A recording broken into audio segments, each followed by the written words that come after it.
le portrait de Férouz. C'est une grande chanteuse libanaise chez qui Emmanuel Macron s'est rendu hier soir. Et c'est surtout la voix la plus célèbre du monde arabe, écoutez.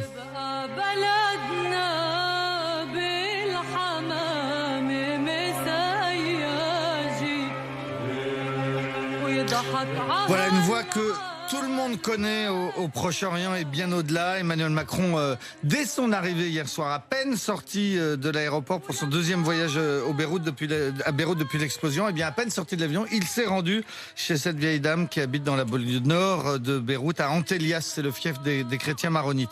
La chanteuse lui a offert le café. Elle a aujourd'hui 85 ans. Elle a fait ses débuts en 1947 sur Radio Beyrouth.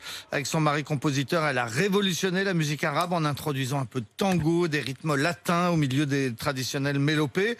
Et ça a tout de suite plu. Elle a très vite connu le succès, des concerts, des disques, des comédies musicales aussi. Elle est parfois un peu scandaleuse. Elle a par exemple chanté sur l'adultère, ou bien elle a mis en scène des histoires de tyrans qu'elle est allée jouer devant des tyrans, par exemple devant Hafez el-Assad, le père de l'actuel président syrien.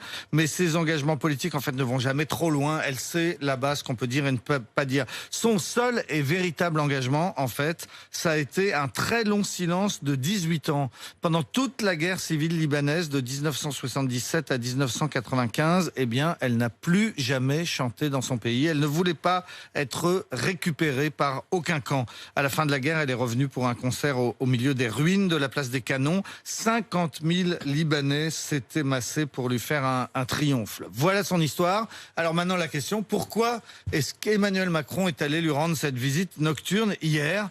Eh bien la vérité c'est que j'en sais rien. Peut-être qu'il est fan.